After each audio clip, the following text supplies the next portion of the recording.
من فيض مولانا الغفور قرآن رب العالمين جاء لنا نبراس نور فيه السعادة واليقين أسمى المعاني في السطور نسمو بها دنيا ودين نلقى الشفاعة في النشور بدلائل النور المبين في حفظه تحلو الأمور ما خاب من يرجو المعين نلقى الشفاعة في النشور بدلائل النور المبين بدلائل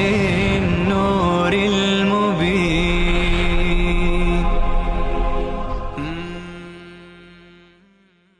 أعوذ بالله من الشيطان الرجيم. بسم الله الرحمن الرحيم. وإذ أخذ ربك من بني آدم من ظهورهم. بحث میثاق بود، بحث پیمان بود. خداوند عزوجل از بنی اسرائیل پیمانی را یادآوری کردند که اونها اون پیمان را شکستند.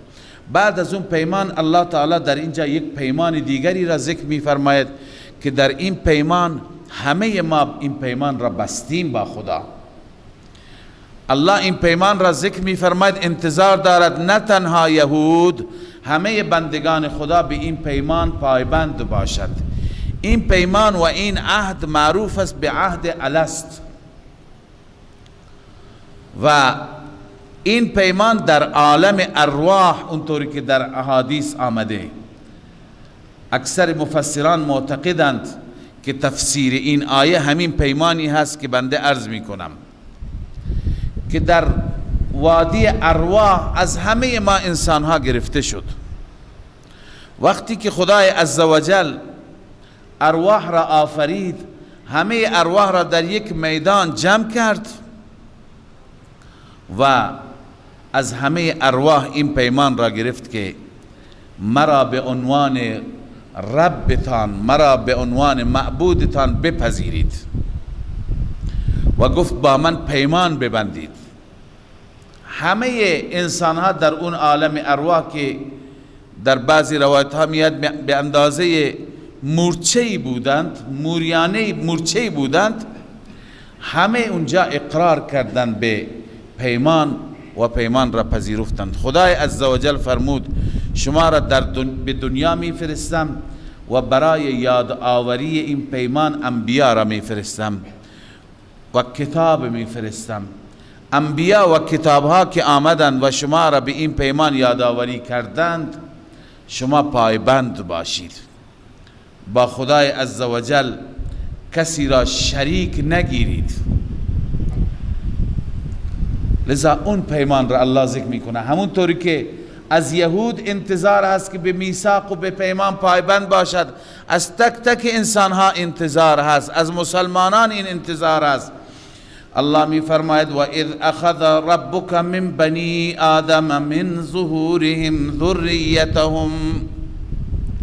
زمانی که ربت از بنی آدم، از اولاد آدم گرفت، من ظهورهم، از بنی آدم یعنی از پشتشان، ذریتهم اولادشان را، و اشهدهم، منظور اینه که الله تعالی ذریه آدم را، در روایت اینطور می آید که دست از متشابهات است، اونطوری که یلیق بشأنه تعالی، بر پشت آدم کشید. همه اولاد آدم که بنا بود از آدم به وجود بیاند، همه در اون میدان حاضر شدند. و اشهدهم علی انفسهم، خداوند خودشون را گواه گرفت. شما گواه باشید. الست بربکم، آیا من رب شما نیستم؟ بعضی گفتند و اشهدهم علی انفسهم، معنیش اینه که سر به گریبان ببرید، فکر کنید که شما چطور به وجود آمدید؟ کی شما را خلق کرد؟ الست بربکم؟ قالوا بلا شهدنا، گفتن بله پروردگارا ما گواهی میدهیم که تو رب ما هستی. الله عزوجل فرمود الان این پیمان است، این میثاق هست، این میثاق را بگیرید. حکمت اول میثاق ان تقولوا یوم القیامت انا كنا عن هذا غافلین، این نباشد که روز قیامت بگویید که خدایا ما از این پیمان غافل بودیم. نه، ما این پیمان را به شما یادآوری کردیم، یادآوری هم به وسیله انبیا. او تقولوا انما اشرک آباؤنا، یا اینکه بگویید پدران ما شریک گرفتند، شرک کردند من قبل از آن. و کنا ذریة من بعدهم، ما اولاد اونها بودیم بعد از پدران ما. افتهلکنا بما فعل المبطلون، آیا ما را هلاک میکنی به آنچه که افراد باطل، افراد مشرک انجام دادند؟ الله میفرماید هر کسی مسئول خودش هست، از هر کسی تک تک جداگانه عهد گرفته شده، پیمان گرفته شده. و کذالک، اینجا امتنان باری تعالی هست، لطف و احسان الله یادآوری میشه که چگونه ما آیات را برای شما بیان میکنیم، توضیح میدهیم. ولعلهم یرجعون و کذالک نفصل الآیات ولعلهم یرجعون. این حکمت بیان آیات است، شاید این مردم از شرک برگردن به سوی توحید، به سوی خدای عزوجل. ببینید اگر پیمان را بشکنید و پیمان را عمل نکنید، نتیجه خوبی نخواهد داشت برای شما. خدای عزوجل نمونه ای از پیمان شکنی بیان می کند. این نمونه از یک عالم هست، یک عالمی که با توجه به علمی که دارد، یک تعهدی، یک پیمانی، یک میثاقی دارد. علم انسان را همیشه بر این عهد انسان را پیمان از انسان میگیرد که همیشه در مسیر حق باشد، در مسیر عدل باشد، در مسیر خود علم باشد. یک عالمی بود، بیشتر الان برای مصداق این آیه واقعات دیگری هم ذکر کرده، اما بیشتر مفسرین این را ذکر کردن. فردی بود به نام بلعم ابن باعورا. این فرد از علماء بود و از کسانی بود که با خدای عزوجل رابطه خاص داشت. خدا میگه ما آیات خودمون را به او داده بودیم، یعنی علم به او داده بودیم، شریعت به او داده بودیم و رابطه عمیقی با خدای تعالی داشت و مستجاب الدعوات بود. چنان بود که هرگاه دست بلند میکرد دعایش قبول میشد. اما یکی از پادشاهان که در مقابل موسی علیه السلام قرار گرفته بود، بلق ابن، عرض کنم که سقور هست یا چیزی دیگه، پادشاهی، اون پادشاه بلق به این گفت که شما هر جا دعایت قبول میشه دست بلند کن بر علیه موسی. اون با موسی علیه السلام مشکل داشت. این ابتدا گفت نه، موسی پیامبر خداست و من نمیتونم بر علیه موسی دست بلند کنم، تا اینکه او وعده داد، این را وعده داد به پول و مال و امکانات، هر چی میخواهی ولی تو مرا همراهی بکن. آخر این دست بلند کرد بر علیه موسی علیه السلام. الله تعالی این مؤاخذه کرد، الله این را مسخ کرد. این مثل چنان بدنش چنان شد مثل سگ ماند که زبانش از دهانش بیرون بود. الله می فرماید سگ را می بینی که گاهی باری بر او هست یا نیست، در هر صورت زبانش از دهانش بیرون هست و نفس نفس میزند. این انسان بدبخت چنان شد. و در ضمن اینجا تذکر هم هست به یهودی های مخاطب قرآن که ای یهود، ببینید اون شخصیت کوچکی نبود، او در مقابل حق و اهل حق ایستاد، قیام کرد، در مقابل موسی به چه بدبختی و به چه ذلتی گرفتار شد.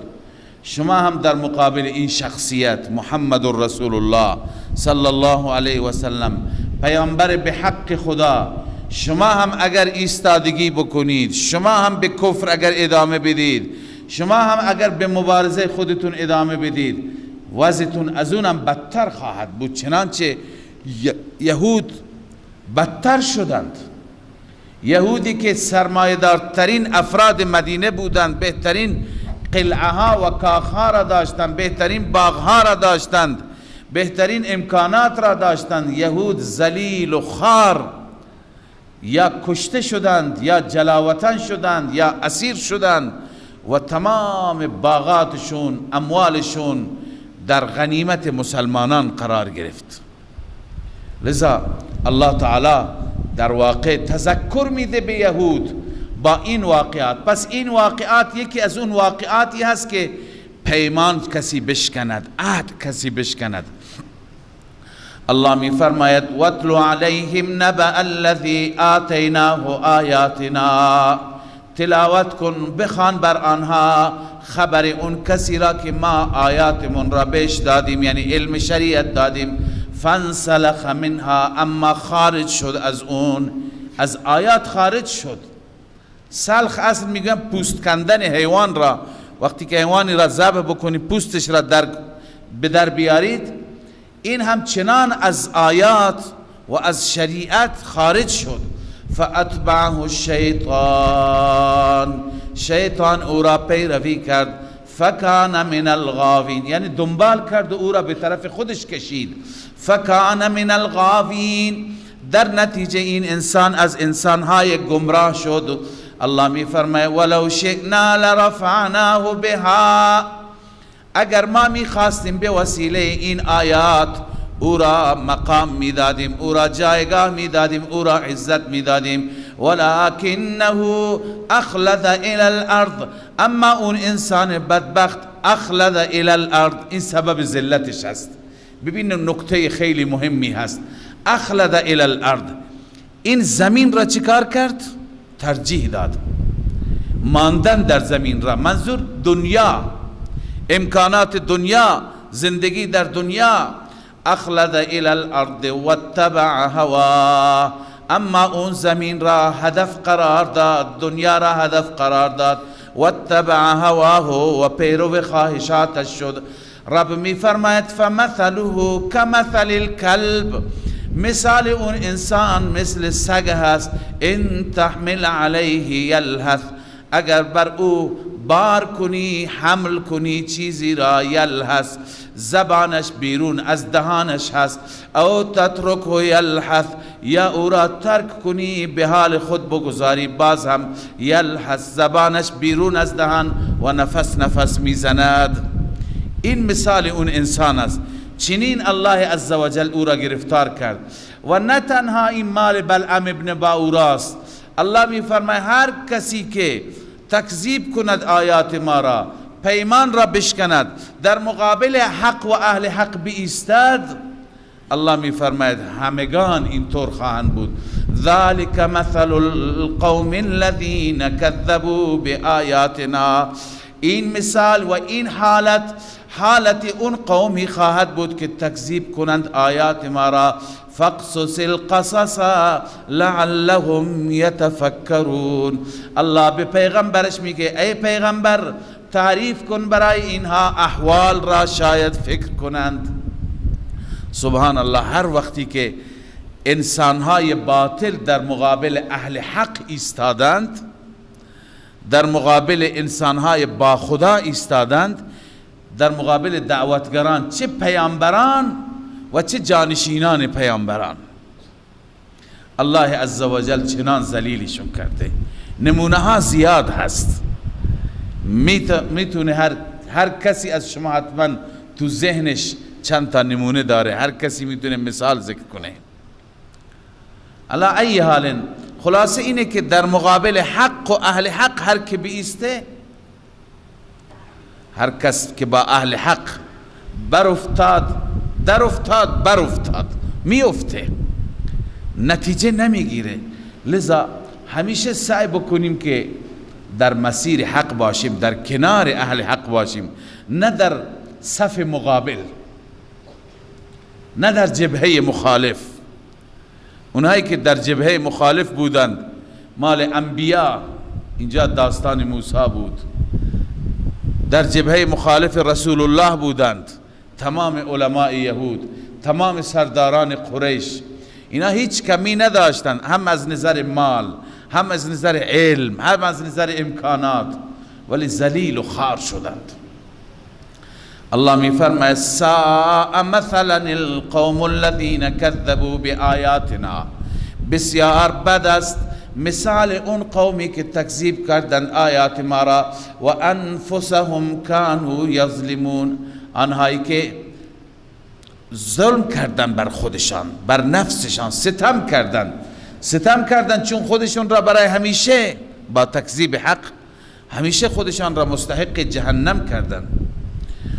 من یهد الله فهو المهتدی، اینجا خدای عزوجل درباره هدایت و ضلالت بیان می‌فرماید.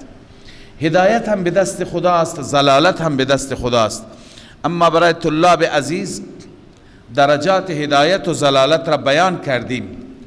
خلاصش اینه یک درجه در هدایت است به نام انابت و یک درجه در ضلالت است به نام عناد، ضد. هر کسی انابت داشته باشد، حق طلب باشد، در جستجوی حق باشد، در درونش ضد و عناد نباشد، اون خدا هدایت میکنه. اما هر کسی که عناد داشته باشد، ضد داشته باشد، تعصب بیجا داشته باشد، او قابل هدایت نیست. چنانچه یهودی ها این چنین بودند، مشرکان این چنین بودند. الله می فرماید من یهد الله فهو المهتدی، هر کسی را الله هدایت کند فهو المهتدی، او مهتدی هست، او بر هدایت قرار می گیرد.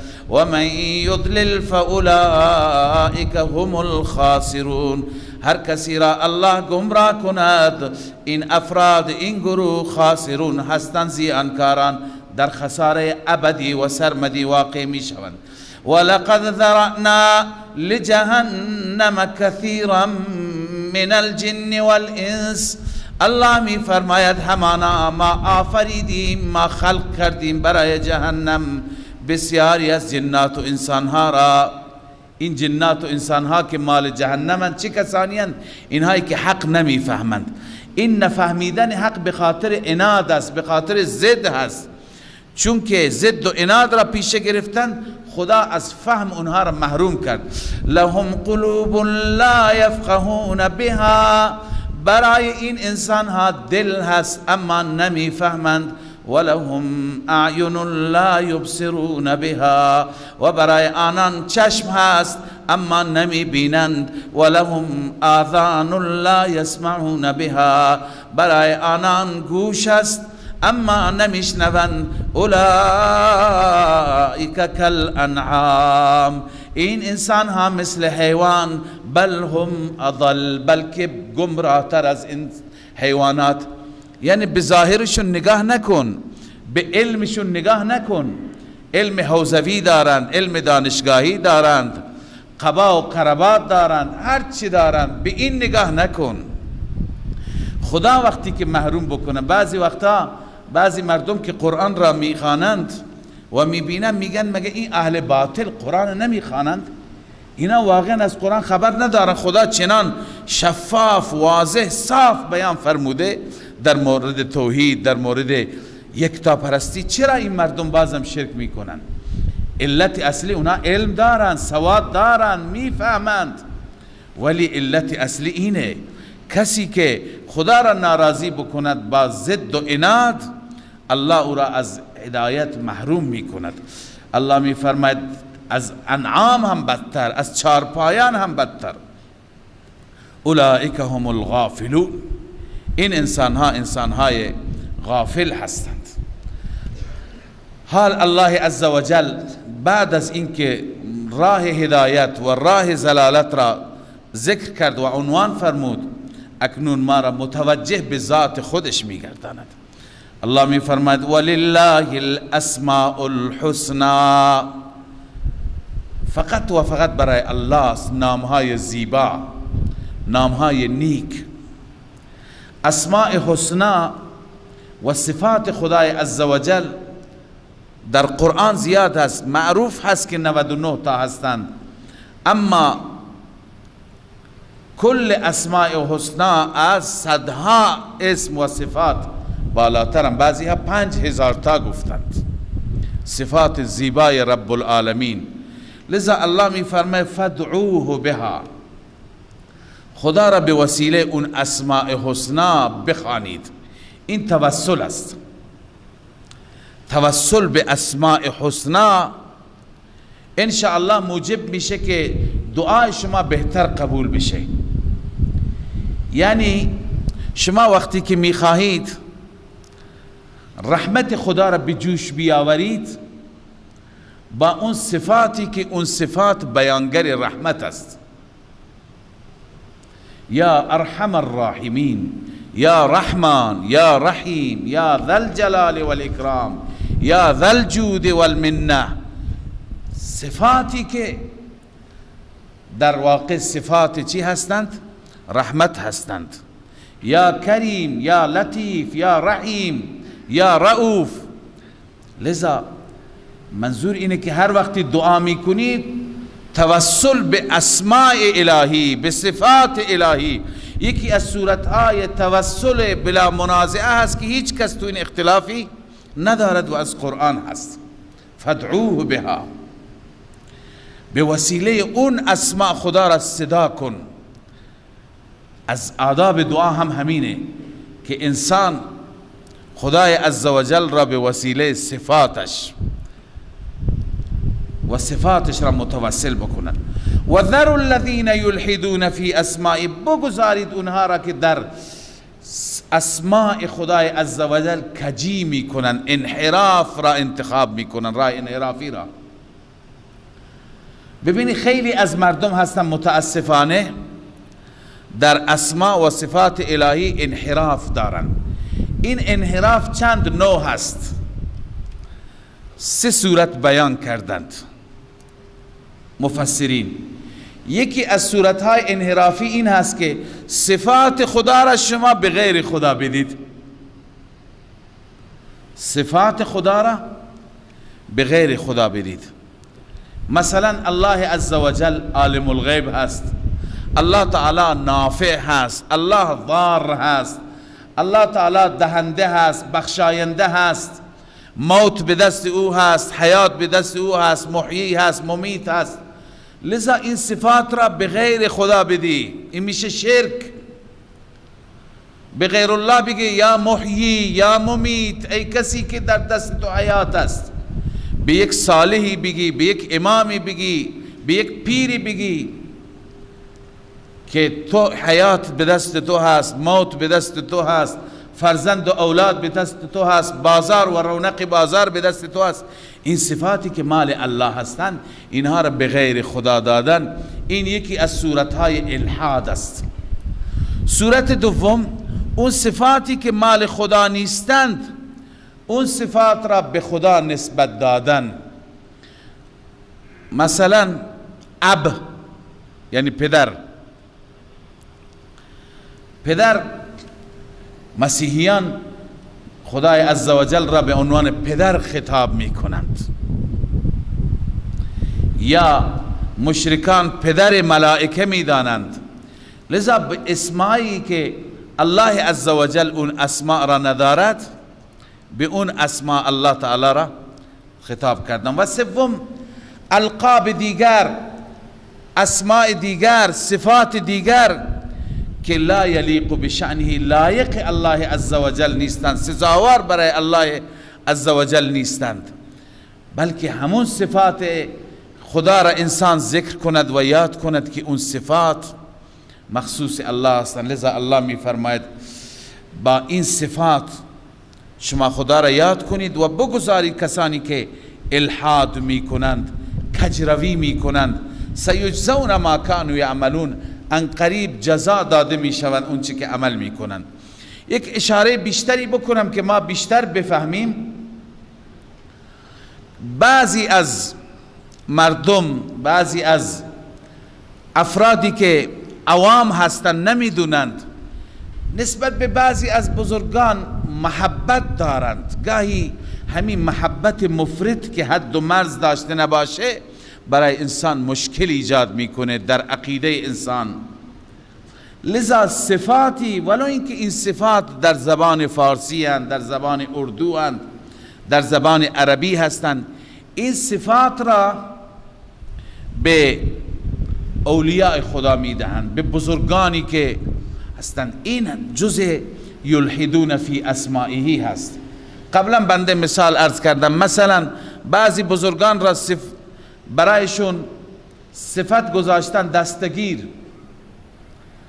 دستگیر یعنی هر جا دست ما را میگیره، در حالی که دستگیر خدا است. یا مثلا غوث، فریادرس، این صفت خدا است. باید به الله عزوجل بگیم غوث. یا مثلا به زبان اردو به یکی از بزرگان میگن داتا، گنج بخش. داتا یعنی دهنده، هر چیز را او میدهد. داتا الله است. گنج بخش که گنج میبخشد، به انسان همه چیز میده، ایمان میده، دنیا میده، دین میده، الله است. لذا گاهی ما هم نمیدونیم، ندانسته این صفات را برای بزرگان ذکر میکنیم. باید انسان بپرهیزد. ذر الذین، الله میفرماید اینها را بگذارید که در صفات کجروی میکنند. این سیجزون ما کانوا یعملون، ان قریب به کیفر اعمالشان میرسند به سبب این اعمالی که اونها انجام میدن. اما گروهی دیگه هستن الله میفرماید معتدل، موحد، با انصاف. و ممن خلقنا امة یهدون بالحق، از آنانی که ما آفریدیم، انسانهایی که ما آفریدیم، جماعتی هست، امت جماعتی هست، یهدون بالحق، به حق راهنمایی میکنند، و به یعدلون، و به حق انصاف میکنند، فیصله میکنند. ای یحکمون فی الخصومات، در خصومات فی ما بین خودشان هم به حق و به انصاف اونها فیصله میکنند. والذین کذبوا بآیاتنا سنستدرجهم من حیث لا یعلمون. خب ما تا به حال درباره کفار خواندیم که کفار را الله عزوجل بیان فرمود اینها شرک میکنند، عقل از اونها سلب شده، اونها قابل هدایت نیستند. سوال اینجا است که چرا خدا اینها را مؤاخذه نمیکنه؟ چرا الله تعالی به عذاب گرفتارشون نمیکنه؟ الله تعالی در اینجا جواب میده. ببینید سوالی که ما هم برای ما هم گاهی پیش میاد که در دنیا دشمنان خدا مثلا اهل اروپا، اهل امریکا، مسیحیان، یهودیان، میبینیم که همه امور وفقشون پیش میره. از نظر امکانات اونها کمی ندارند، از نظر سرمایه کمی ندارند و در دنیا همه چیز به نفع اونها داره تمام میشه، به ضرر ما مسلمانان داره تمام میشه، در حالی که مسلمانان شرایط خوبی ندارند. پس کفار از نظر، بالخصوص از نظر مادی، همیشه شرایطشون بهتر بوده و بهتر هست. الله تعالی در این آیه پاسخ دادن والذین کذبوا بآیاتنا سنستدرجهم من حیث لا یعلمون. الله می فرماید اینایی که آیات ما را تکذیب کردند، اینایی که به ما کفر کردند، اینایی که به ما پشت دادند، سنستدرجهم یعنی تدریجاً، کم کم، آهسته آهسته ما اینها را میبریم به سوی عذاب. این در واقع جواب این هست که چرا عذاب تأخیر میشه. سنستدرجهم، چرا؟ چون که اگر زود خدا مؤاخذه بکند اونها را فوراً بر میگردن، میدان برایشون صافه. و دیگه این که ببینید اگر هر جا کافر کفر بکند فوراً خدا مؤاخذش بکند، اون وقت همه اجباراً ایمان می آورند. ایمان میشه ایمان اجباری، ایمان اختیاری نمیشه. لذا الله تعالی می فرماید سنستدرجهم من حیث لا یعلمون، به صورتی از جهتی که اونها خودشون نمیدانند. این را مفسرین گفتند که لیس المطلوب الا تدرجهم في مدارج المعاصی الى ان يحق عليهم كلمة العذاب، یعنی هدف چیزی دیگه نیست، کم کم بروند به معاصی، گناهان بزرگتر از نظر گناه پیشرفت کنند، به جاهای بلند و بالا از نظر گناه برسند، تا اینکه عذاب و کلمه عذاب در حق اونها صدق کند، مستحق عذاب قرار بگیرند. این هست الله می فرماید سنستدرجهم، تدریجا میبریم آنها را، من حیث لا یعلمون، از اون جهتی که نمیدانند، و املی لهم، مهلت میدهم اونها را، ان کیدی متین، اما گرفت من، مؤاخذه من بسیار سخت است، وقتی که بگیرد سخت میگیرد. اولم یتفکروا ما بصاحبهم من جنة،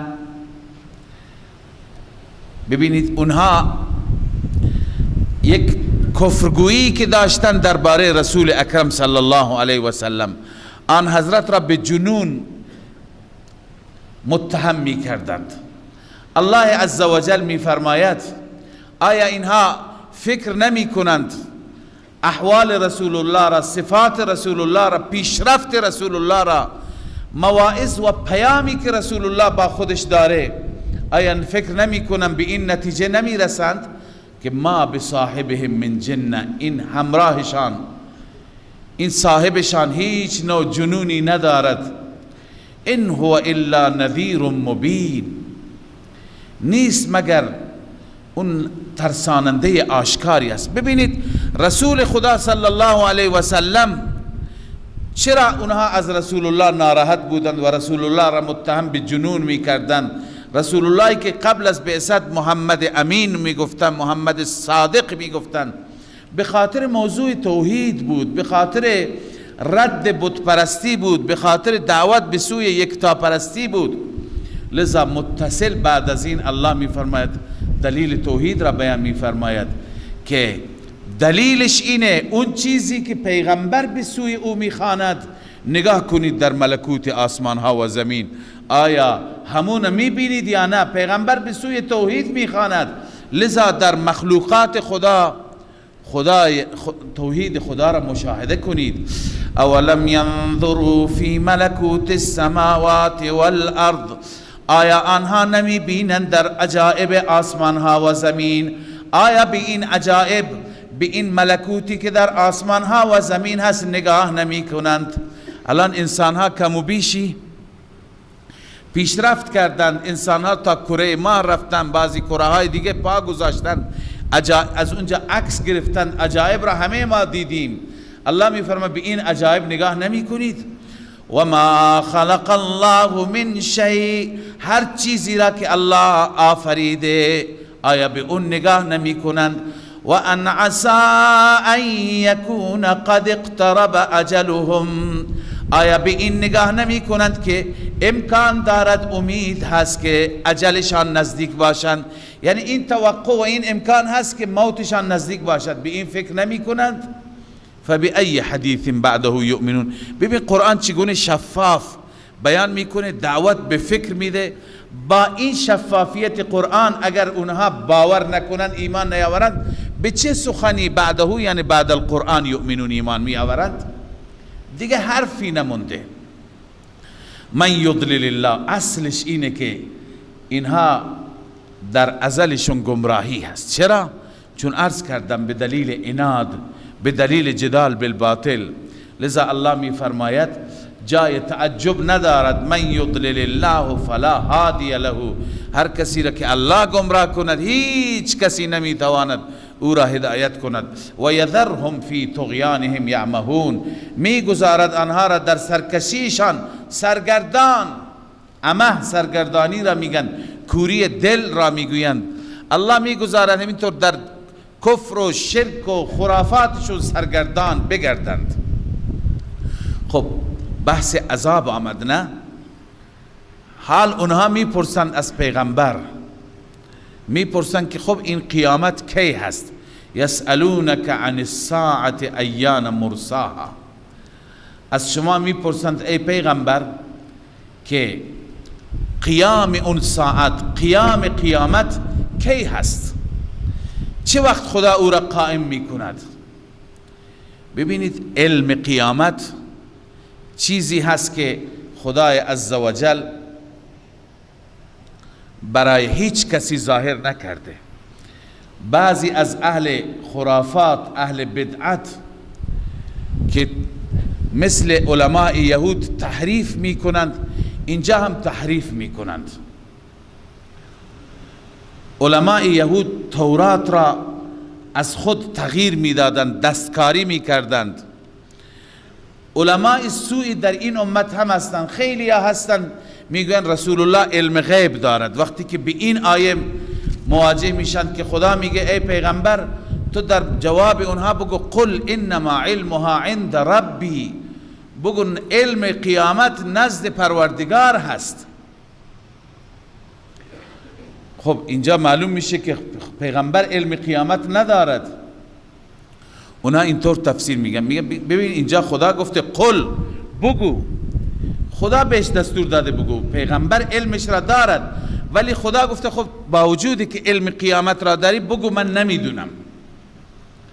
با وجودی که علم قیامت را داری، میدونی که قیامت کی برپا میشه، اما جلوی مردم همینطور ظاهرا بگو که من نمیدونم، علیاذ بالله، یعنی تقیه است.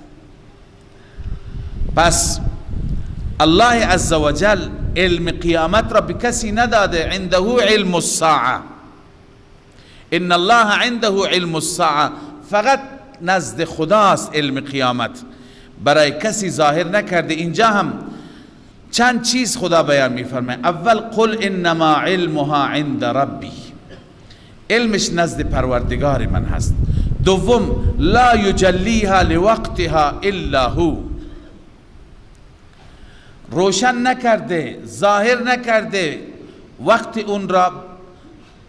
لا یجلیها یعنی اون را ظاهر نمی کند قیامت را، الا هو لوقتها، این لام به معنی فی هست، یعنی فی وقتها، قیامت را در وقتش الله عزوجل ظاهر می کند. بغیر از خدا کسی قیامت را نمی آورد. سوم ثقلت فی السماوات والارض، سنگین است در آسمان ها و زمین. سنگین است به چه معنا؟ ثقلت مفسران گفتن خفیت، یعنی بر اهل آسمان و زمین علم قیامت مخفی هست. ببینید اینها عقیده هستند، اینها در قبر به درد ما میخورند. باید عقیده داشته باشیم که از اهل آسمان و زمین هیچ کس علم قیامت نمیداند. فرشتگان که در آسمانند هم نمیدانند، جبرائیل و میکائیل هم نمیداند، عیسی که در آسمان ها زنده است به عقیده ما او هم نمیداند، اهل زمین هم نمیدانند، ملک نمیداند، فرشته، جن، انس، هیچ کس نمیداند. ثقلت فی السماوات والارض. و بعض که گفتن کی میاد؟ لا تأتیکم الا بغته، نمی آید مگر ناگهان می آید، نمی آید مگر ناگهان می آید. اما اینکه ثقلت ما تفسیر کردیم خفیت، بعضی میگویند ثقلت به معنای همون سنگینی هست، چون در زبان عربی سنگین هست علمش در آسمان و زمین. یعنی چی؟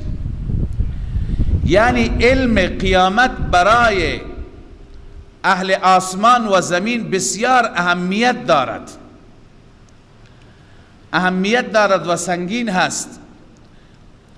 به چه منظور؟ هر کسی تمنا دارد که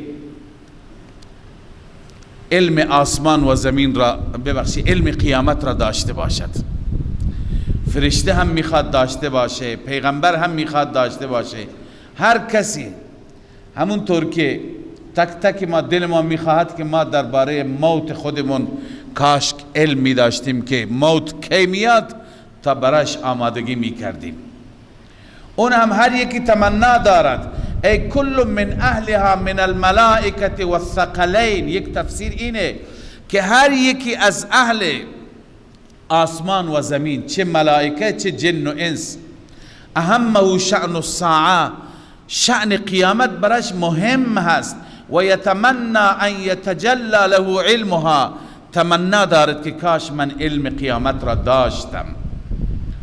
و یشق علیه خفاؤها، و خفای آن، مخفی ماندن برای هر یک چی هست سخت است.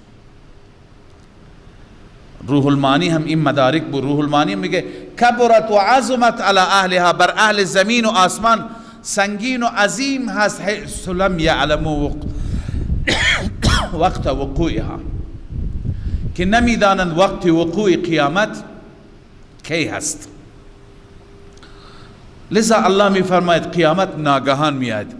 یسألونک کأنک حفی عنها، ای پیامبر از شما سوال میکنند، طوری سوال میکنند که کأنک حفی عنها. حفی یعنی عالم بها، گویا شما نسبت به قیامت عالم هستید. شما حفی میگه عالمی که خیلی مردم ازش سوال بکنند، مرجع به اصطلاح مرجع مردم. اما قل انما علمها عند الله ولكن اكثر الناس لا يعلمون. اعلام بفرما علم قیامت نزد الله است. این تأکید مجدد. ولكن اكثر الناس لا يعلمون، اما اکثر مردم نمیدانند. ببینید که نمیدانند که علمش نزد الله است. فقط علم قیامت حکمتش که از ما مخفی هست، حکمتش خیلی زیاد هست. یکی از حکمت ها همونطور که ما از اجل خودمون نمیدانیم. هر انسانی که بمیرد هم قیامت شروع میشه. من مات فقط قامت قیامته. اگر از مرگ خودمون میدانستیم، از قیامت میدانستیم، اون وقت زیاد از گناه فاصله نمی گرفتیم. اما وقتی که انسان نمیداند، شاید انسان بیم داشته باشد امشب فردا یا این اتفاق بیفته یا بمیرم، لذا میترسد از گناه فاصله میگیره، هر گناهی را جرأت نمی کند. یکی از حکمت ها این هست که مفسران نوشتند قل لا املک لنفسی نفعا ولا ضرا. این ترقی از ما قبل است.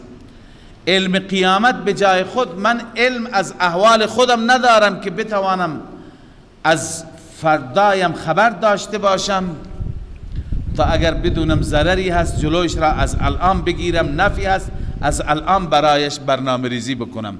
من حتی از فردایم خبر ندارم. ببین این عقیده هست. رسول الله صلی الله علیه وسلم جایگاهش خیلی بلند، مقامش خیلی شایق، فائق و بلند. اما رسول اکرم صلی الله علیه وسلم صفات خدایی ندارد. این صفات مال خدای تعالی هستند. بعضی وقتا اهل بدعت و اهل خرافات میگن اینها نسبت به پیغمبر توهین میکنن، بی ادبی میکنن. نیست، این آیه قرآن است. قل لا املک لنفسی نفعا ولا ضرا. ای پیامبر اعلام کن من مالک نیستم برای نفسم، برای خودم نفع و ضرر را، الا ما شاء الله، مگر آن که خدا بخواهد. هرگاه خدا بخواهد. خدا وقتی که خواست پیغمبر رفت در بنو نذیر، در سوره احزاب میخوانیم، رفت که با یهودی ها پیمان داشتند، رفت از اونها چنده بکند به اصطلاح به خاطر دیه 2 تا خون که از دست یک مسلمانی شده بود، اونا رو بگه شما سهم خودتون را بدید. یهود گفته اینجا شما تشریف داشته باشید، سایه درختی. گفتم بهترین فرصت است بریم از بالای قلعه، از اونجا یک سنگ آسیاب دستی بود، از اونجا بندازیم تا تمام بشه، تا همیشه راحت بشیم. بر علیه رسول الله این نقشه را کشیدن. نفر رفت که این کار را بکند، الله عزوجل بهش اطلاع داد ای پیامبر من خطر هست، برو از اینجا. پیغمبر رفت و همون باعث شد که یهود بنو نظیر را دیگه از اونجا بیرون کنند. خب الا ماشاء الله، گاهی الله میخواهد، گاهی رسول اکرم صلی الله علیه وسلم نمیداند چی میشه. در احد سر مبارک میشکند، دندان مبارک زخمی میشه، نمیداند چی میشه. 70 نفر را از بهترین شاگردان، حافظان، قرا، منافقان میبرن به جایی که ما را تعلیم بدهد. با یک حیله رسول الله علم غیب ندارد، خبر ندارد، و الا نمیگذاشت بهترین شاگردان شهید بشند.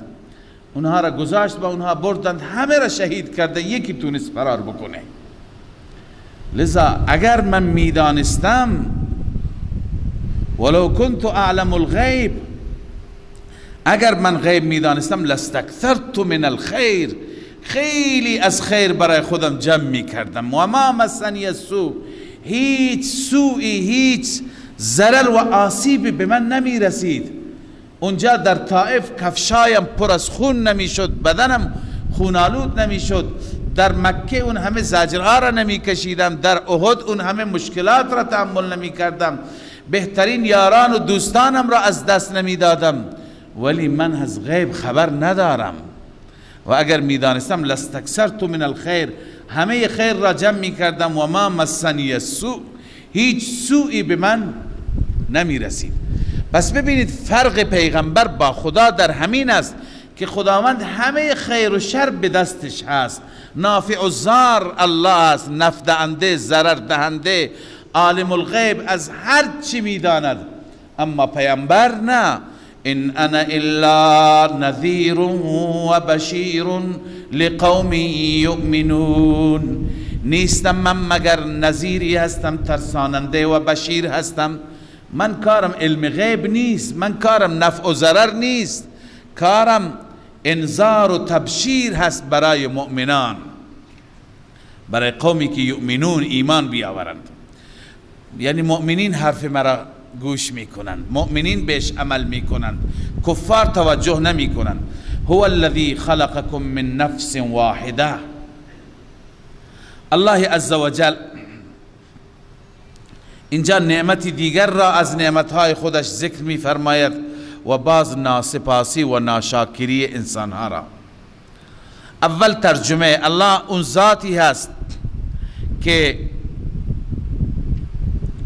الله آن ذاتی است که آفرید شما را از نفس واحده و جعل منها زوجها، و از همون نفس همسرش را پیدا کرد، لیسکن الیها، تا اینکه آرامش بگیرد. همسر را الله عزوجل به انسان داد تا که موجب آرامش بشه، موجب سکون در زندگی بشه. اما وقتی که این زوج، این مرد نزدیک زن رفت، فلما تغشاها، اون را تحت پوشش قرار داد، کنایه است از همخوابی. وقتی که با او همخوابی کرد، حملت حملا خفیفا، ابتداء حامله شد و حملش خفیف بود، زیاد سنگین نبود. ابتدا زن وقتی که حامله بشه زیاد سنگین نیست. فمرت به، به هر حال با او تردد میکرد. فلما اثقلت، اما وقتی که سنگین شد و متوجه شدن که بچه در شکم دارند، دعوا الله ربهما، هر دو زن و شوهر از خدا خواستند، از خدایی که ربشان بود، لئن آتیتنا صالحا لنکونن من الشاکرین، خدایا اگر فرزند صالحی به ما دادی ما از بندگان شاکرت میشیم. فلما آتاهما صالحا، وقتی که خدا به اونها فرزند صالحی داد، جعل له شرکا، اون دو برای خدا شریک گرفتن فیما آتاهما، در آنچه که خدا بهشون داده. فتعال الله عما یشرکون، خداوند برتر است از اون چی که مردم شریک میگیرن. اینجا یک داستان جعلی و غیر واقعی هم ذکر کردند. اول اون را خدمت شما عرض کنم. میگویند این من نفس واحدة آدم است، آدم علیه السلام، و جعل منها زوجها، خدا از آدم همسرش را درست کرد، یعنی حوا را. در حدیث می آید از دنده و پهلوی چپ آدم آفریده شد. آدم و حوا را که خدای عزوجل حوا را برای آدم درست کرد، آدم و حوا وقتی که نزدیک شدند به هم، خدای عزوجل به اونها فرزندی عطا کرد.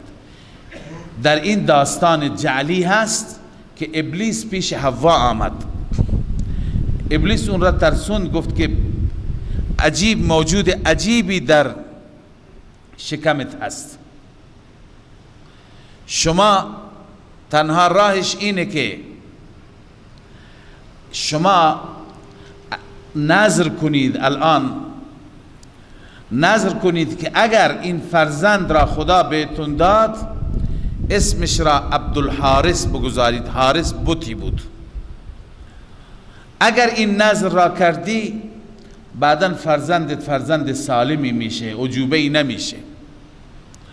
اون دو با هم این نذر را کردند، آدم و حوا، یا اینکه ابتدا دعا کردند تا اینکه خدای تعالی فرزند بهشون داد.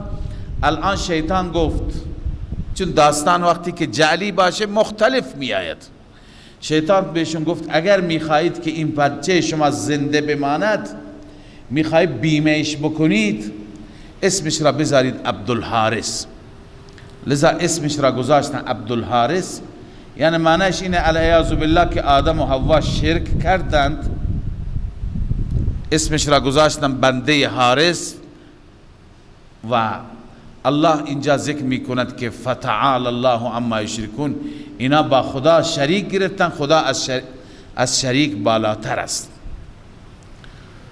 خب این قصه، این داستان اصلی ندارد، واقعیتی ندارد و در واقع با مقام نبوت، با جایگاهی که آدم علیه السلام دارد، ما معتقدم انبیا گناه هم نمی کنند. در این داستان ثابت میشه که انبیا علیه بالله شرک هم می کنند. پس خب تفسیر درستش چیه اینجا که خدا گفته فلم هو الذی خلقکم من نفس واحده؟ بعضی مفسرین گفتن ابتدا درباره آدم است، فلما آتاهما مطلقا بنی آدم است، یعنی آدم و حوا مراد نیست. بخش اول آیه که خدا اون ذاتی است که شما را از نفس واحده آفرید و همسرش را از خودش، از وجود خودش بهش داد، این درباره آدم و حوا است. اما فلما آتاهما، بعدا ذکر مطلق بنی آدم می آید که بنی آدم چیکار می کنند؟ خدا بهشون فرزند میده، فرزند نامش را نام شرکی می گذارند که گویا غیر خدا به من داده. اما تفسیر درستر که حضرت شیخ رحمه الله می فرماید این هست که هو الذی خلقکم من نفس واحده. اینجا بحث آدم و حوا نیست، مطلقاً بحث انسان است که ای انسان ها، الله شما را از نفس واحده آفریده، اصلا آدم را از ذهن تو پاک کنید. اینجا بحث آدم نیست. و جعل منها زوجها، منظور از منها این نیست که از جزءش زوجش را آفرید، از پهلویش و از دندهش زوجش را آفرید، بلکه منها یعنی من جنسها. خدای عزوجل یک لطفی به حال شما انسان ها کرد که از جنس شما همسری برای شما انتخاب کرد. معنیش اینه که به شما نگفت برید بلا نسبت با حیوانات ازدواج کنید، نگفت با جنات ازدواج کنید، نگفت با مخلوق دیگه ازدواج کنید از غیر جنستان، بلکه وجعل منها یعنی من جنسها. در آیه دیگه داریم و من آیاته ان خلق لكم من انفسکم ازواجا. خداوند از جنس من انفسکم یعنی من جنسکم، خدا از جنس شما برای شما همسر انتخاب کرده. بس بحث آدم و حوا نیست، بحث ماها هست، بحث تک تک مخاطبین است.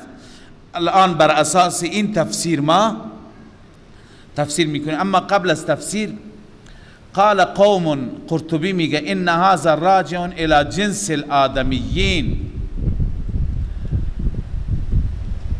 الله تعالی اینجا از جنس آدمی ها صحبت کرده، نه از آدم. و تبیین انهار المشرکین من ذریت آدم،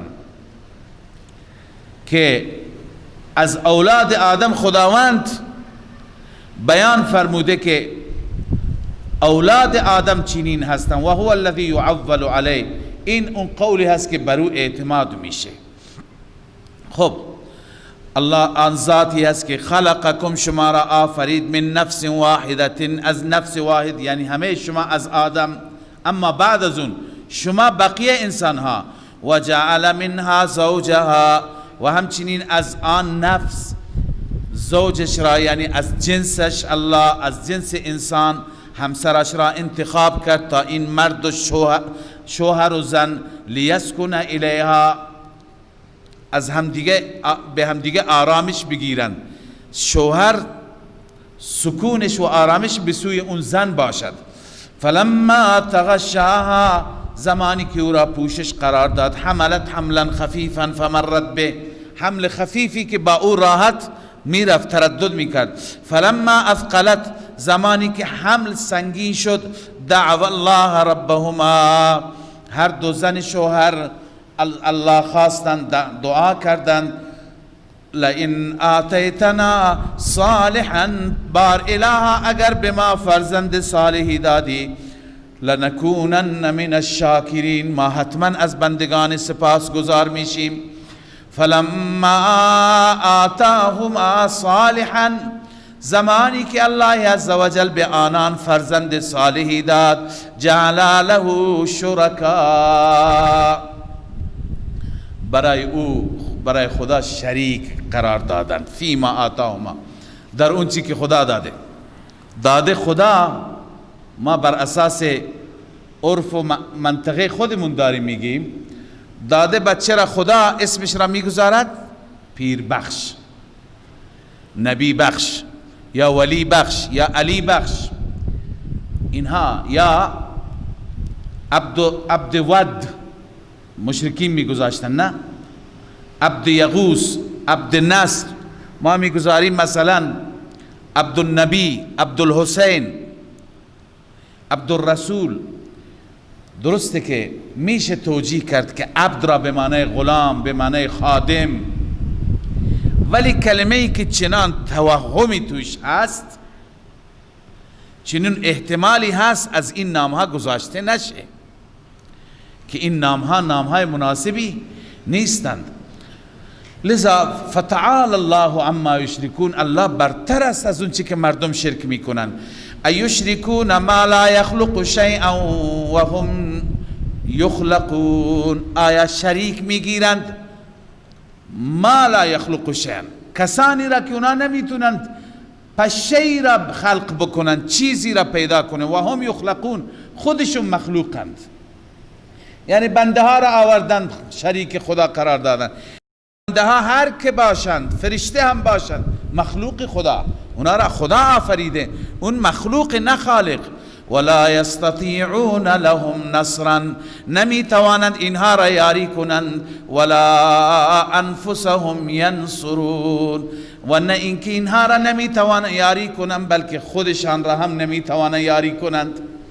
ببینید تاریخ گذشتگان را ببینید، ما بهترین ها را نگاه کنیم، انبیاء را، بهترین پیغمبران را مردم اذیت کردند. حضرت نوح چقدر شکنجه دید، حضرت ابراهیم علیه السلام مگر تو آتش انداخته نشد، هجرت نکرد، ملک را رها نکرد. حضرت زکریا و حضرت یحیی هر دو شهید نشدند.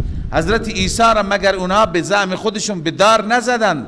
حضرت رسول صلی الله علیه وسلم سختترین روزها را مگر تحمل نکرد؟ تبعید، تحریم، همیش یاران کشته می شدند.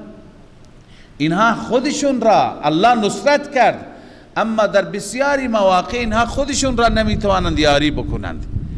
ائمه بزرگوار، ائمه اهل بیت بنابر گفته کتاب ها اکثرشون مسموم شدند، شهید شدند. پس اینها نمی توانند خودشون را یاری کنند، چطور ما را میتونه یاری بکنن؟ بله محبت باید داشته باشیم با اونها، اما از اونها استمداد نکنیم، از اونها کمک نگیریم. الله میفرماید ولا یستطیعون لهم نصرا، نمیتوانن برای خودشان یاری رساندن را، برای اینها یاری رساندن را، کسانی که اونها را میخوانند. ولا انفسهم ینصرون، و نه اینکه آنها میتوانند خودشان را یاری بکنند. و ان تدعوهم الی الهدى لا یتبعوکم، الله میفرماید اگر آنها را شما بخوانید، معبودان را به سوی هدایت، به سوی مسیری، لا یتبعوکم، اونها از شما پیروی نمی کنند. چرا؟ سواء علیهم ادعوتموهم ام انتم صامتون، چه اونها را شما فریاد بزنید چه صامت و ساکت باشید، هیچ نفع و ضرری به شما نمی رسانند. یعنی فریاد بزنی یا ساکت بشی نمیتونه نفع برسانه. والمعنى ان هذا المعبود الذي يعبده المشركون، این معبودانی که مشرکان آنها را عبادت میکنند، معلوم من حالش معلومه که انه لا ينفع ولا يضر، نه نفع میرسانه نه ضرر. همچنین وقتی که اونها را به سوی خیری بخواهی، اونها هیچ عکس العملی از خود نمیتونه نشان بدن. اونها رفتن به جهان دیگه پیوستند، اینجا نیستن که شما اونها را میخوانید. ان الذين تدعون من دون الله، این صفاحت مشرکین، حماقت مشرکین. الله به مشرکان میگه اینهایی که شما فریاد میزنید به غیر از خدا، اینا بنده هستن، بنده خدا هستن. ببینید معلوم است به بت‌ها نبودن، بت‌ها را عبادت نمیکردن، بت‌ها نمادی بودند از صالحین، اینا در واقع صالحین را عبادت میکردند. پس مشرکین انسان پرست بودند نه بت پرست. بت را قبله توجه قرار داده بودند. چرا؟ اما این بت در واقع نماد اون صالحی بود که اینها در ذهن خودشون اون را داشتند.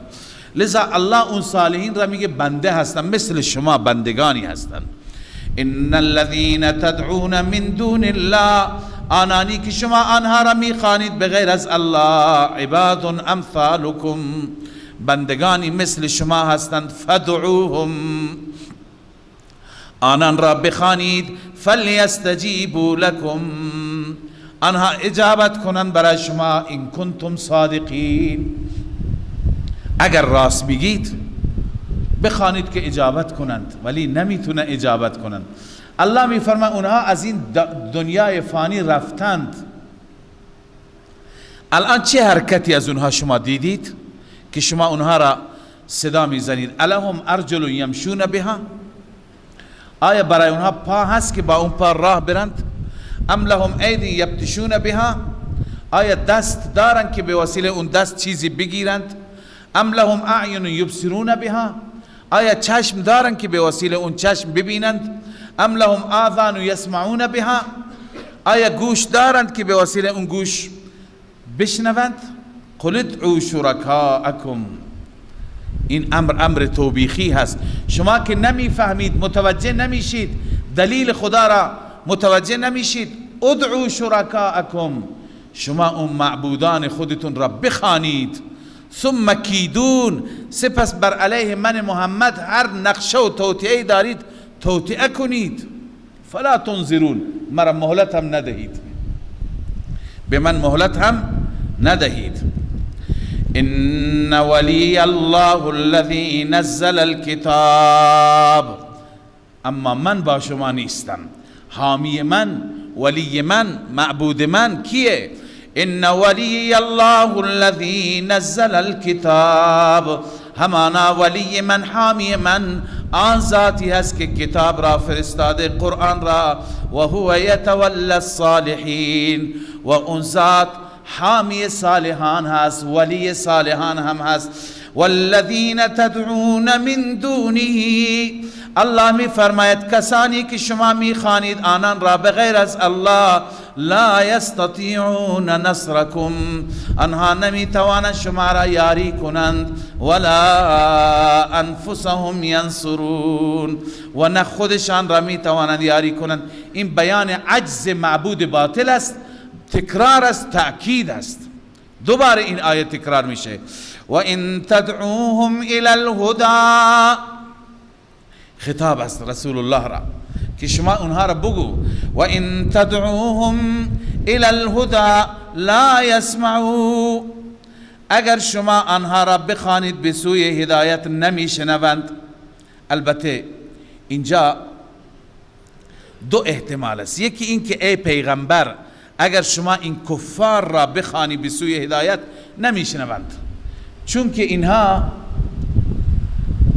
هدایت را از دست دادند، مهر جباریت خوردند، استعداد هدایت را از دست دادند. یک تفسیر اینه که خداوند خطاب میکنه به کفار که اگر شما معبودان خودتون را بخوانید اونها نمیشنوند. پس این که یا که خطاب للکفار و ضمیرهم للمعبودان الباطله، یا این که خطاب للنبی و ضمیرهم للکفار، خطاب به رسول الله و منظور کفار را اگر بخوانی. و ان تدعوهم، اگر آنها را بخوانی به سوی هدایت، لا یسمعوا، نمیشنوند. و تراهم ینظرون الیک، میبینی به شما را نگاه میکنند، اما و هم لا یبصرون، اما نمیبینند چون کوردلند، اونها به طرف هدایت نمیآیند. خذ العفو، ای پیغمبر در حق اونها عفو را پیشه بگیر، و امر بالعرف، و بکار معروف اونها را راهنمایی کن، و اعرض عن الجاهلین، از این جاهلان اعراض کن، معاملهشون را برای خدا بگذار، هنوز جهاد مشروع نشده، بگذار برای خدا، تو تبلیغت را بکن. و اما ینزغنک، اما گاهی وساوس شیطان هم هست. الله می فرماید و اما ینزغنک من الشیطان نزغ، اگر به تو ضربه بخورد یا وسوسه پیشت بیاد از شیطان، نزغ ضربه را میگم ولی اینجا معنی وسوسه است، وسوسه فاستعذ بالله، به الله پناه ببر، اعوذ بالله من الشیطان الرجیم. گاهی شیطان بر ما هم وسوسه می کند، بهترین ورد اعوذ بالله من الشیطان الرجیم هست که انسان به خدا پناه ببرد. انه سمیع علیم، خداوند شنوا هست اقوال شما را، علیم از احوال شما خبر دارد. اینجا خدای عزوجل ذکر کرد رسول الله را، اما بعد از رسول الله اهل تقوا، متقین، مؤمنین. ان الذين اتقوا، این بشارت هم است، آنانی که از خدا می ترسند. اذا مسهم طائف من الشیطان، هرگاه برسد به اونها وسوسه از طرف شیطان. طائف یا مصیبت را میگند، حادثه مصیبت یا وسوسه، هر دو یکی هست. تذکروا، فوراً عظمت الهی را یاد میکنند. تذکروا، عظمت الهی را. فاذا هم مبصرون، در این هنگام مثل اون کفار نیستن که نمی بینند، اینا می بینند. ثمره تذکر، نتیجه تذکر، یعنی خدا را یاد کنی چشمت باز میشه، حق را می بینی. و اخوانهم یمدونهم فی الغی، بقیه برادران و دوستانشون میکشند اینها را به سوی گمراهی. ثم لا یقصرون، سپس اونها کوتاهی هم نمی کنند، اما اینها به طرف اونها نمیرند. چرا؟ چونکه اینها عظمت رب را یاد کردن، اینها را الله عزوجل محفوظ میکند. و اذا لم تأتهم بآیة قالوا لولا اجتبیتها. در پایان سوره مجددا زجر و توبیخ است بر مشرکان که مشرکان میگفتند چرا شما اون معجزه‌ای که ما میخواهیم نمی آورید. و اذا لم تأتهم بآیة، هرگاه آیه‌ای که آنها میخوان نیاوری، قالوا لولا اجتبیتها، میگویند چرا تو لولا اجتبیتها، چرا اون آیه که ما گفتیم انتخاب نکردی. ای پیغمبر، قبلا هم خدمت شما عرض کردم معجزه به دست پیغمبر نیست، معجزه به دست پیغمبر ظاهر میشه، اختیارش به دست خداست. قل انما اتبع ما یوحى الی من ربی، اعلام بکن من جزی نیست که من پیروی میکنم آنچه که وحی بشه به سوی من از جانب ربم. هر چی که خدا بگه من پیروی اون هستم، از طرف خودم کاری نمیتوانم بکنم. هذا بصائر من ربکم، این فضیلت قرآن، این قرآن بصائر هست، یعنی موجب روشنی هست، هدایتگر هست، راهنما هست از جانب ربتان. دنبال آیات دیگه نرید، همین آیات قرآن برای شما کافی هست. و هدن، هدایت است، علما، یعنی راهنمایی میکنه از نظر علمی برای شما، راه را مشخص میکند. و رحمت، رحمت است عملا، وقتی عمل کردی موجب نزول رحمت های خدا میشه. لقوم یؤمنون، اما برای قومی که ایمان می آورند. خب پس بهترین ارمغان برای شما قرآن است، بهترین معجزه برای شما قرآن است. به قرآن محکم بگیرید، چنگ بزنید و دیگه ادب قرآن را هم داشته باشید. ادب قرآن چیه؟ و اذا قرئ القرآن فاستمعوا له و انصتوا، هرگاه قرآن قرائت میشه، تلاوت میشه، فاستمعوا له، استماع کنید آن را، و انصتوا، و ساکت بمانید، لعلکم ترحمون، شاید مورد رحم خدا واقع بشید. ببینید گفتند این آیه در وقت خطبه هست و نماز، بعضی گفتن در وقت خطبه هست و بعضی گفتن نماز، یا هر دو. مگر در نماز کسی صحبت میکنه؟ ابتداءً بله، صحابه در نماز صحبت هم میکردند، حتی بعضی ها می آمدند مسبوق می شدند، دیر به نماز می رسیدند، از بغلی می پرسیدند که چند رکعت خونده شده، او می گفت یک رکعت رفته، دو رکعت رفته، اول اون یک دو رکعت را می خواند، بعداً به امام می پیوست. اجازه صحبت کردن بود، اجازه راه رفتن بود، تا اینکه کم کم آرامش آمد. قوموا لله قانتین، ای ساکتین، ساکت در نماز صحبت نکنید. لذا قرآن هم خونده میشه، شما سکوت کنید و صحبت نکنید، استماع کنید. حضرت امام اعظم امام ابو حنیفه از این آیه استدلال میگیرد و معتقد است که وقتی که امام میخواند باید مقتدی نخواند، گوش کند.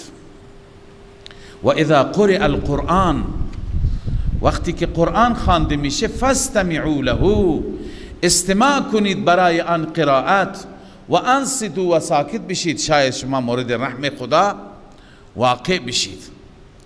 مطلق گفته وقتی که قرآن خوانده میشه،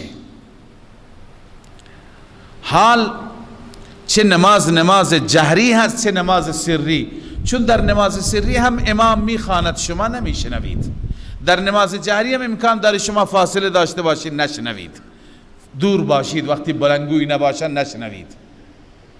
لذا وظیفه‌تون هست که ساکت بشید. البته در نمازهای سری بقیه ائمه بعضی گفتن بخواند، بعضی گفتن نخواند. صاحبین امام ابو حنیفه هم میگه در دلش بخواند اشکالی ندارد، ولی امام ابو حنیفه میگه در نماز سری و جهری وقتی که امام میخواند مقتدی قرائت نکند. مقتدی چون که پیغمبر فرموده من کان له امام فقراءة الامام له قراءه، هر کسی که امامی داشته باشد قرائت امام برایش قرائتی حساب میشه. امام میخواند گویا شما میخوانید. درست لا صلاة الا بفاتحة الكتاب، نماز بدون سوره فاتحه درست نیست، ولی امام داره میخواند، گویا من میخوانم، از طرف شما به نمایندگی از شما میخواند. لذا قرآن گفته که این اختلاف فقهی است، البته فقط یک اشاره، دلائل دیگه زیاد است مال طرفین. واذکر ربک فی نفسک تضرعا و خیفه، الله را باید یاد کرد، اما چگونه یاد کنیم؟ الله می فرماید واذکر ربک فی نفسک، رب را در نفست، در دل یاد کن. ببین تنها ذکر با زبان هم غنیمته، اما اول ذکر با دل هست. گاهی ما اینطور هستیم که با زبان تسبیح، با دست تسبیح هست، با زبان سبحان الله سبحان الله هست، اما به حرف مردم گوش میکنیم، در دل خدا نیست. در دل اون سبحان الله، معنای اون سبحان الله، معنای اون الحمدلله دیگه نیست، چون توجهتون به مردم است. در جلسه نشستی با هم صحبت میکنی، یکی تعریف میکنه، همه میخندن، اینم داره میخنده، همونطور سبحان اللهش هم میگه. این در دل نیست. وقتی که بر زبان تسبیح باشد و در دل گاو و خر، این چنین تسبیح کی دارد اثر؟ در تسبیح، در ذکر یاد خدا اول دل را متوجه الله بکن و بعدا با زبان با آرامش بگو سبحان الله سبحان الله، و به معنایش هم فکر کن که معنایش توحید است. خدایا از هر عیب، از هر شریک، از همسر، از فرزند پاکی. لذا الله تعالی طریق ذکر را به ما گفته واذکر ربک فی نفسک، در دل رب را یاد کن و این حالت ها را هم داشته باش، تضرعا و خیفا، هم تضرع داشته باش، هم خوف داشته باش. انسان یعنی با عاجزی، با ترس از خدای عزوجل، با این کیفیتی که قرآن گفته اگر انسان ذکر کند و دون الجهر، از جهر پایینتر، بلند نه. دون الجهر علما گفتن اون ذکری را میگن که خودت بشنوی، چون گاهی نیاز میشه انسان ذکر خودش را خودش بشنود تا تأثیرش بر قلب بماند. سبحان الله سبحان الله، به اندازی که خود انسان متوجه بشه. و دون الجهر من القول، یعنی مثل سخن بلندی نباشد. بالغدو والآصال، صبح و شام، یعنی دائما، همیشه. ولا تکن من الغافلین، از غافلین مباش.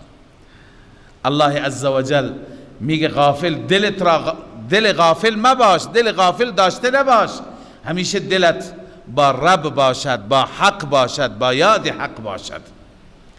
اما اونهایی که غفلت میکنند یا تکبر میکنند،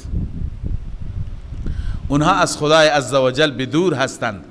و اونهایی که تکبر نمیکنند مثل ملائکه، اینجا خدای عزوجل ملائکه را الگو قرار داد برای ذکر. معلوم میشه که ملائکه خیلی ذکر میکنن. ان الذين عند ربك لا يستكبرون عن عبادته، اون ملائکه که مقرب هستن با وجود اون مقام شامخ، اون مقام بلند، اونها تکبر نمیکنن از عبادت رب. بله. و یسبحونه، اونها تسبیح خدا بیان میکنن. این توحید لسانی هست. لا یستکبرون توحید قلبی هست. لا یستکبرون عن عبادت، تفسیر کشاف نوشته یعنی لا یشرکون، شریک با خدا نمیگیرند. و یسبحونه، با زبان هم تسبیح میگویند، توحید خدا بیان میکنند. وله یسجدون، فقط و فقط برای خدا سجده میکنند. سه توحید بیان شد. وله یسجدون توحید بالجوارح هست، توحید عملی، سجده کردن. یسبحونه توحید زبانی هست، با زبان پاکی خدا را و توحید خدا را بیان میکنند. لا یستکبرون، قلبا، در قلبشون شرک نیست. صدق الله العظیم. آیه سجده هست، خوانده شد، سجده تلاوت بر شما واجب شد. بعد از دعا انشاءالله سجده بکنید. الحمد لله رب العالمين والعاقبة للمتقين والصلاة والسلام على سيدنا وحبيبنا ومولانا محمد وعلى آله وصحبه أجمعين. ربنا اغفر لنا ذنوبنا وإسرافنا في أمرنا وثبت أقدامنا وانصرنا على القوم الكافرين. ربنا وآتنا ما وعدتنا على رسلك ولا تخزنا يوم القيامة إنك لا تخلف الميعاد. پروردگارا عقاید ما را و ایمان ما را اصلاح بفرما. اون عقیده‌ای که در قرآن هست و اون توحیدی که در قرآن هست در اعماق قلب ما جا بده. پروردگار بعد از ایمان کامل به ما توفیق عمل صالح عنایت بفرما. اون اعمالی که موجب خوشنودی و رضای تو می شوند، نه تنها در ماه رمضان، در همه ماها ما را توفیق عمل صالح عنایت بفرما. پروردگارا ما را اخلاق نیکو و اخلاقی که قرآن برای بندگان تو بیان داشته اون اخلاق نصیب بفرما. پروردگار ظاهر و باطن ما را اصلاح بگردان. ما که این آیات را میخوانیم توفیق عمل کردن به این آیات نصیب بفرما. اله العالمین به بارگاه خودت قبول بفرما.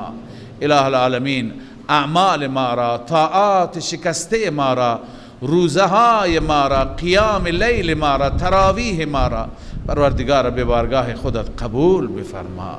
یا رب بر ما لطف بفرما و بر ما احسان بفرما. مشکلات ما را حل بفرما.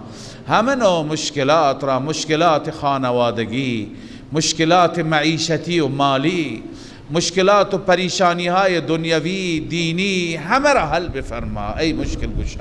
هر آن کسی که تقاضای دعا کرده برای هر حاجتی حاجتش را برآورده بفرما. گذشتگان ما را غریق رحمت بفرما و زنده ها را توفیق طاعت و بندگی نصیب بفرما. خاتمه ما را با ایمان بگردان، آخرت ما را آباد بگردان. ربنا تقبل منا إنك أنت السميع العليم وتب علينا إنك أنت التواب الرحيم برحمتك يا أرحم الراحمين.